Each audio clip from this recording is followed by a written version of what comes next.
Banyak mahasiswa mengatakan menulis paragraf itu gampang, tinggal minta ke ChatGPT 10 detik selesai. Tapi pertanyaannya, apakah benar-benar selesai? Coba kita tanya pada diri sendiri, apakah dengan dibantu AI kita benar-benar menulis atau hanya sekedar menyalin hasil tulisan dari pemikiran orang lain? Nah, pada bagian ini kita akan mengulik teori tentang paragraf. Apa saja yang ada di dalam paragraf? Apakah harus minta bantuan AI atau bagaimana? Sebelum lanjut, bagi yang belum subscribe, silakan klik tombol subscribe dan tulis pendapatmu di kolom komentar. Yuk kita bahas. Yang perlu dipahami pertama kali, membuat atau menulis sebuah paragraf itu bukan sekedar merangkai kata, bukan sekedar mengetik tapi melatih cara berpikir agar jernih, teratur, dan logis. Ini secara teori, paragraf itu adalah gabungan dari beberapa kalimat yang di dalamnya terdapat satu gagasan, itu ide pokok. Nah, ide ini dituangkan atau ditulis dalam setiap kalimat, mulai dari kalimat pertama sampai kalimat terakhir fokus pada satu ide atau fokus pada satu gagasan. Nah, bagaimana caranya agar kita bisa fokus pada satu gagasan? Caranya adalah mengetahui bahwa dalam sebuah paragraf itu terdapat beberapa jenis kalimat. Yang pertama ada kalimat topik, yang kedua kalimat pengendali atau ide pengendali, yang ketiga kalimat penunjang atau kalimat penjelas, dan yang keempat adalah kalimat penyimpul. Kita bahas satu persatu. Yang pertama, kalimat topik atau topic sentence. Banyak mahasiswa sering bingung membedakan antara kalimat topik dan ide pokok. Kalimat topik namanya juga kalimat, ia berupa kalimat lengkap yang berisi subjek dan predikat. Di mana tempat kalimat topik berada? Jika jenis paragraf yang kita tulis itu paragraf deduktif, maka biasanya terletak di awal paragraf. Tetapi bisa juga di tengah atau di akhir paragraf. Apa fungsinya? Fungsinya adalah memberitahu pembaca tentang apa yang dibahas di paragraf itu. Nah, kalimat topik ini di dalamnya memuat ide pokok. Sedangkan ide pokok adalah inti pikiran kita atau gagasan utama yang ingin disampaikan penulis dalam satu paragraf tersebut. Ide pokok ini dapat berupa frase, satu kata, dua kata, tiga kata, atau berupa kalimat. Bagaimana hubungan keduanya? Kita ibaratkan begini ya. Ibaratnya adalah sebuah pohon, ide pokok itu seperti benih dan kalimat topik adalah pohonnya. Benih tumbuh menjadi pohon dan dari situlah muncullah ranting-ranting berupa kalimat penjelas yang mendukungnya. Di sini ada beberapa penjelasan terkait dengan ide pokok dan kalimat topik. Silakan dicermati sendiri. Selanjutnya yang kedua adalah selain kalimat topik, di dalam paragraf juga terdapat kalimat atau ide pengendali atau controlling idea. Kalimat ini merupakan bagian yang akan mengendalikan, yang akan membatasi, dan sekaligus mengarahkan semua kalimat pendukung agar pembahasan tidak melebar kemana-mana. Lalu apa fungsi dan tujuannya? Fungsinya adalah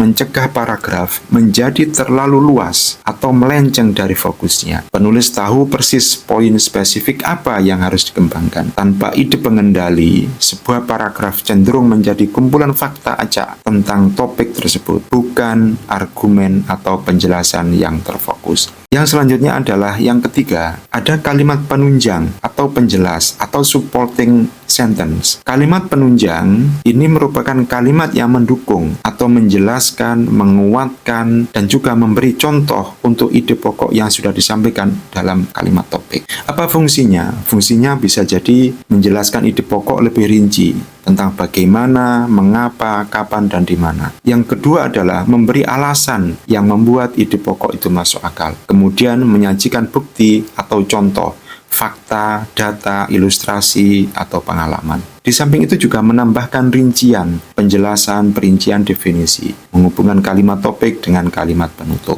Ciri-ciri kalimat penjelas yang baik itu jelas relevan ya, langsung berkaitan dengan ide pokok. Spesifik, jangan terlalu umum, beri rincian atau contoh nyata. Yang berikutnya adalah teratur, tersusun logis, misalnya alasan, bukti, dan contoh. Tidak mengulang ide pokok secara persis, berbeda dari paraphrase kosong. Jumlahnya cukup biasanya 2-6 kalimat penunjang per paragraf, tergantung kompleksitas dari paragraf yang kita tulis. Nah, di sini juga saya sampaikan terkait dengan kesalahan umum yang harus dihindari. Biasanya menulis kalimat penjelas itu tidak relevan atau keluar keluar dari topik yang kita bahas. Kemudian hanya mengulang ide topik tanpa menambah informasi baru. Menggunakan terlalu banyak data tanpa menjelaskan artinya. Hanya satu kalimat penjelas yang lemah. Paragraf terasa dangkal. Menumpuk semua bukti di akhir tanpa urutan yang logis. Baik, selanjutnya adalah yang keempat, kalimat penyimpul. Kalimat penyimpul atau concluding sentence atau closing sentence merupakan kalimat terakhir dalam sebuah paragraf yang menutup pembahasan di paragraf tersebut. Fungsinya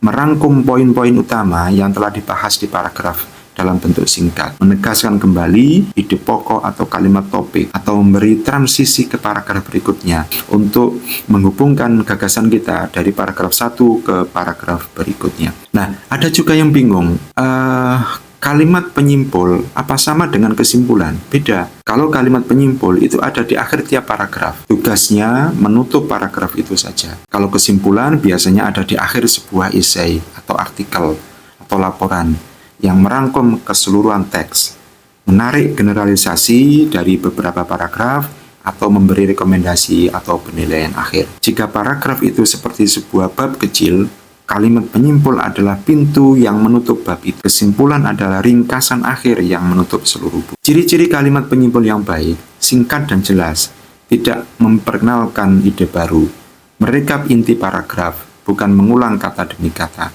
Nah, ini contohnya. Contoh ini saya dapatkan dari bukunya Prof. Abdul Wahab, dosen saya di Universitas Negeri Malang. Ini dalam kehidupan modern, wibawa orang tua cenderung menipis. Tidak sedikit gadis yang menentang ibunya dan menganggap pandangan ibunya sebagai pandangan yang kolot. Karena itu, mereka berbuat sekehendak hatinya. Di samping itu, anak laki-laki menurut teori Sigmund Freud, sejak kecil sudah mulai membenci ayahnya dan mencemburui jika ayahnya mendekati ibunya. Pada keluarga miskin, terutama di kota-kota besar, tinggal di rumah tidak begitu menarik bagi anak-anak karena fasilitas tersedia tidak dapat memenuhi kesenangan anak. Singkatnya, para orang tua di zaman modern ini makin renggang hubungannya dengan anak-anaknya, dan akibatnya disiplin dan rasa hormat kepada orang tua berangsur-angsur hilang. Di sini kalimat topiknya adalah, dalam kehidupan modern, wibawa orang tua cenderung menipis. Ide pengendalinya cenderung menipis. Kalimat penunjang atau kalimat penjelasnya, ini ada satu, para gadis menentang ibunya karena pandangan ibunya dianggap kolot. Yang kedua, anak laki-laki menaruh rasa cemburu terhadap ayahnya.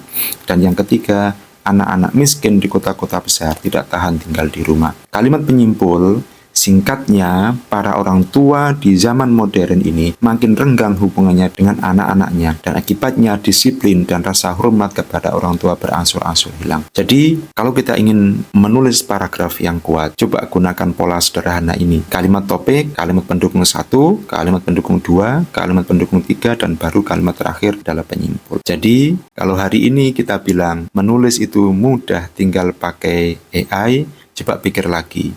AI bisa menulis, tapi hanya manusia yang bisa memahami makna. Ketika kita menulis, kita belajar berpikir, menyusun argumen, dan menata logika. Itu sebabnya latihan menulis paragraf sederhana itu penting, karena dari situlah kita belajar berpikir secara ilmiah. Penulis yang keren itu lahir dari kesabaran membangun satu paragraf setiap hari. Demikian, terima kasih.